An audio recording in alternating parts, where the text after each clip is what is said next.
Hey everybody, so if you look below, you can skip to the part of the video that you really want. Let's say you want to just skip right to the treatment part, look below. So let's begin.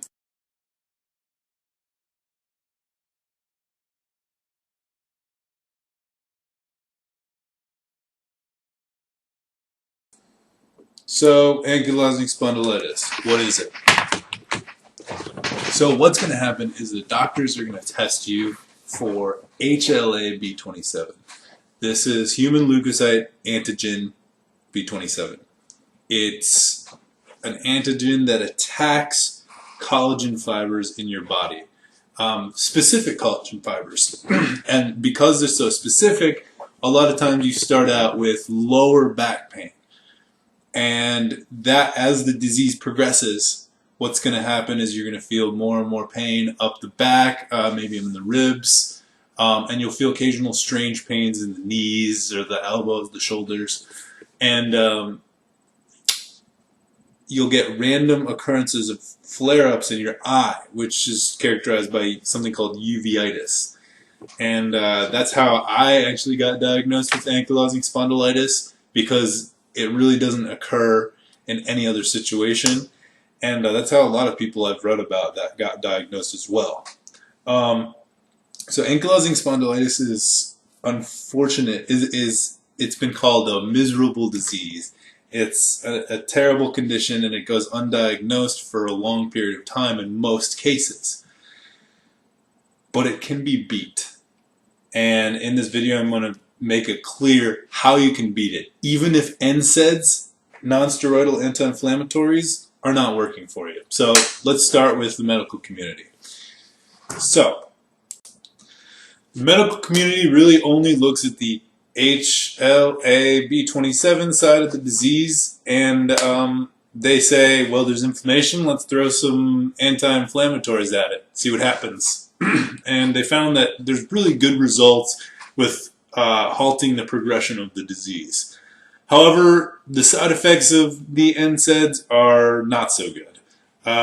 You risk the development of peptic ulcers, gastric ulcers. I mean, it causes terrible acid reflux in me, and I was only taking it for probably like 2 years.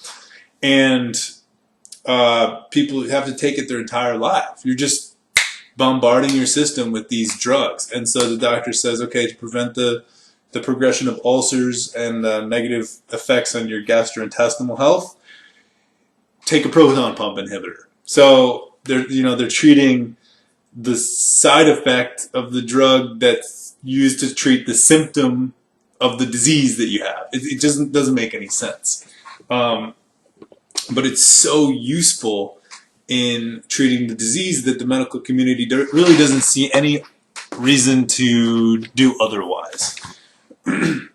But a great man by the name of Professor Alan Ebringer did a study. You can find it on the National Institute of Health, PubMed, and he did a study where he wanted to really find the root cause of ankylosing spondylitis. He knew it had to do with HLA-B27, but he knew there was something else to it. And so he tested the fecal samples of patients suffering with spondylitis, and he found there was a higher concentration of IgA, which is an antibody that your body uses to fight bacterial infections. And it was significantly different than the average population. It was significantly higher. So he figured, okay, it's bacterial. So he did some tests, and you can look at what he did online, but he came to the conclusion that it was probably caused by a bacteria called Klebsiella, specifically Klebsiella pneumoniae. And it's just this parasitic bacteria that resides in your gut. Okay, so a little more background on that. Every single person has a ton, like billions and billions of bacteria in their intestinal tract and stomach and throat and mouth. And the bacteria can be beneficial or they could be terrible. the more beneficial bacteria you have, the less space there is for bad bacteria to come and take that spot. So, Klebsiella pneumoniae has taken a spot in your digestive tract. And as the disease progresses, you can see higher and higher amounts of this bacteria. So,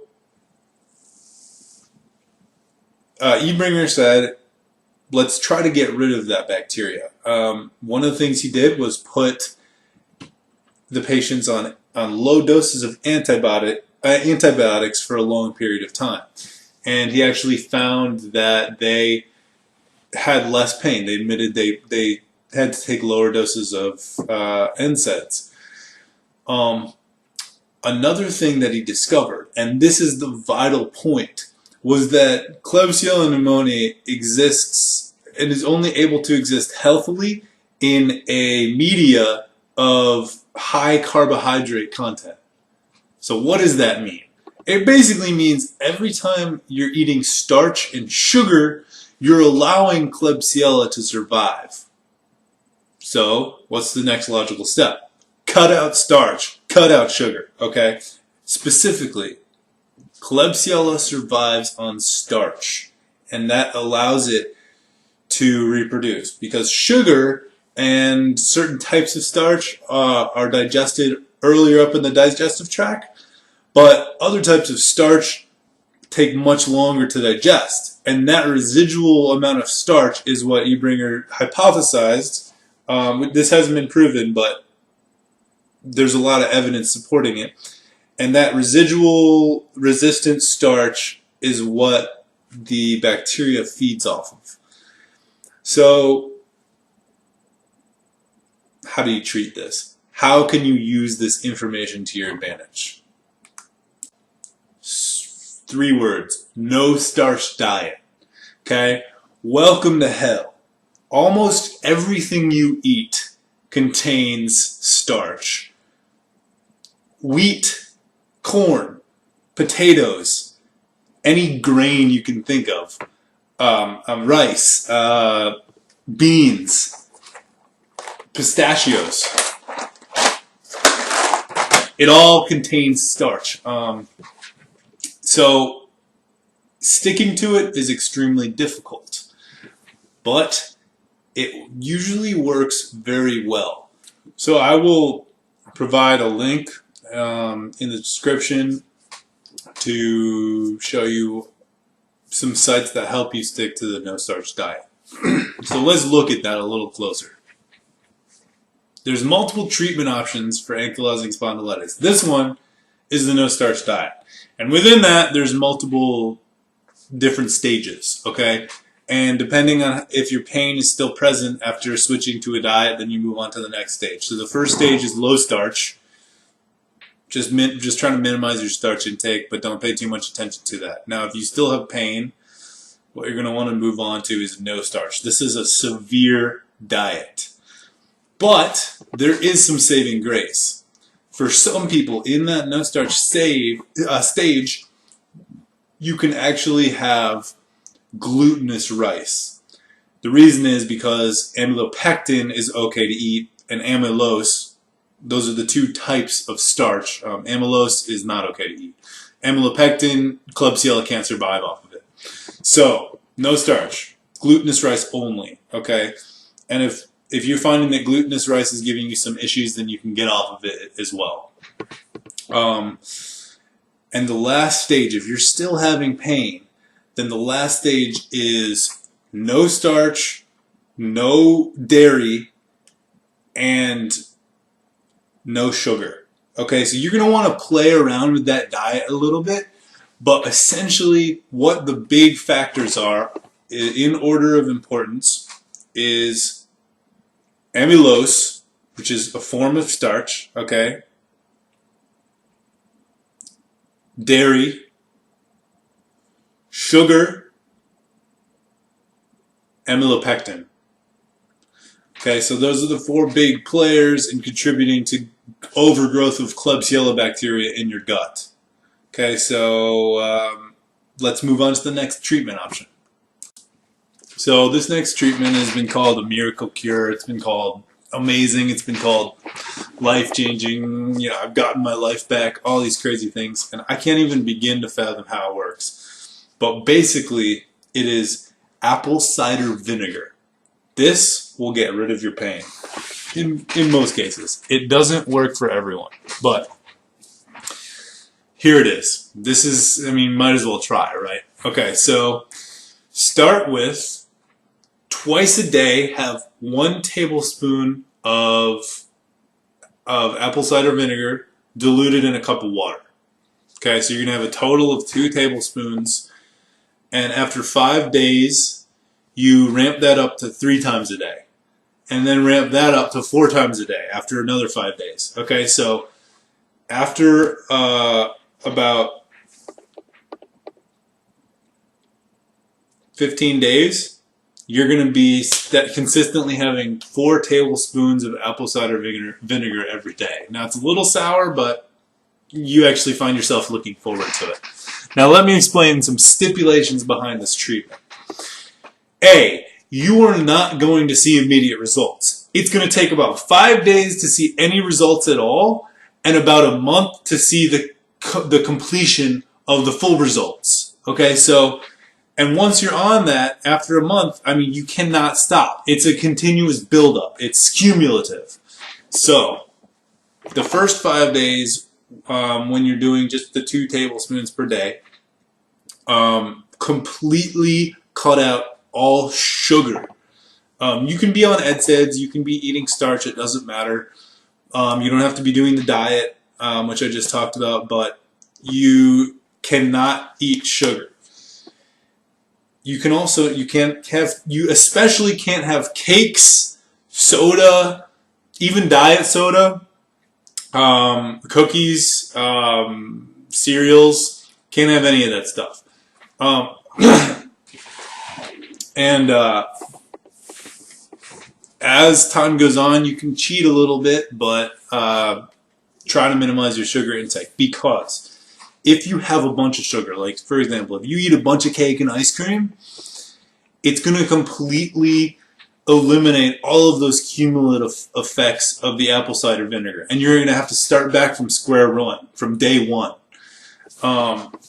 So that's the issue with this, is that you can't cheat, or else you lose all your progress. So I recommend trying this.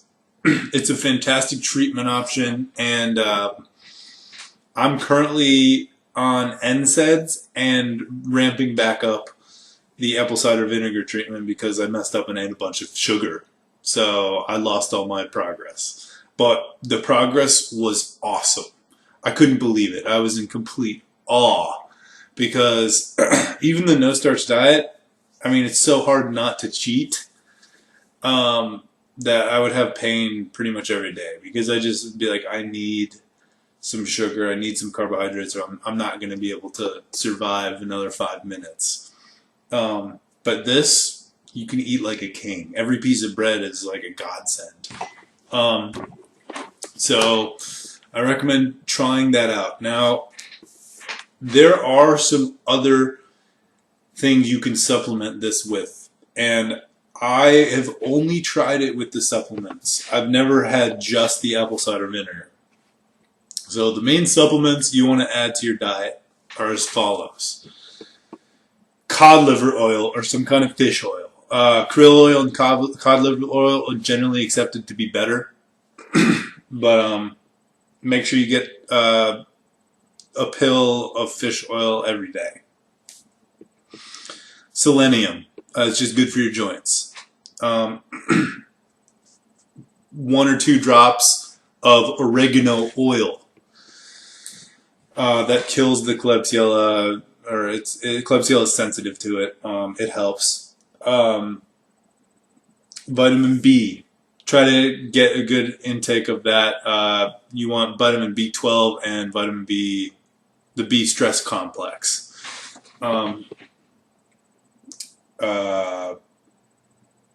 Probiotics. That's a big one. You want to increase your consumption of kimchi, of kombucha tea. If you can eat dairy, you want to increase your consumption of yogurt. Anything with those probiotic cultures in them. Also, actual probiotic pills work great for just a quick boom, but you don't want to go on those for too long because they're just so expensive, you know. But yeah, they're certainly extremely helpful. And I'm trying to remember. Some people suggest people bark. That's extremely obscure. I have some in the kitchen, but I can't attest to whether it works, and you pretty much can't find it online. It's extremely difficult to come by, so I can't personally recommend that. And yeah, those are the main supplements you want to take a look at. There's other fenugreek, also known as methi in Indian culture, and antibiotics if you really are in a lot of pain and you just want to get rid of those Klebsiella cultures, the Klebsiella populations in your intestines. But don't be on them too long because they'll also kill off your probiotic cultures in your intestines as well. And aside from that, there you go. I mean, that's really all you need to know. So yeah, these treatment options are really used for 3 reasons. If NSAIDs aren't working for you anymore, if NSAIDs are causing terrible side effects and you can't take them anymore, or you just hate putting pills in your body. So take a look at them. There's a little more background behind it. I'm going to make a video explaining in detail the background, the association between Klebsiella and HLA-B27 and how they come together to create the disease that you have. And I'll make a video also explaining some treatment options that I haven't personally used, like copper, niacin, some other weird ones. And but as far as this goes, this is where I'm at, and I wish you the best of luck. The final note I would say is you can destroy this disease. It's super easy. You're going to get super down at times too, because it's very difficult to deal with the fact that you feel debilitated. But trust me, you can beat it and you can live. So yeah, good luck.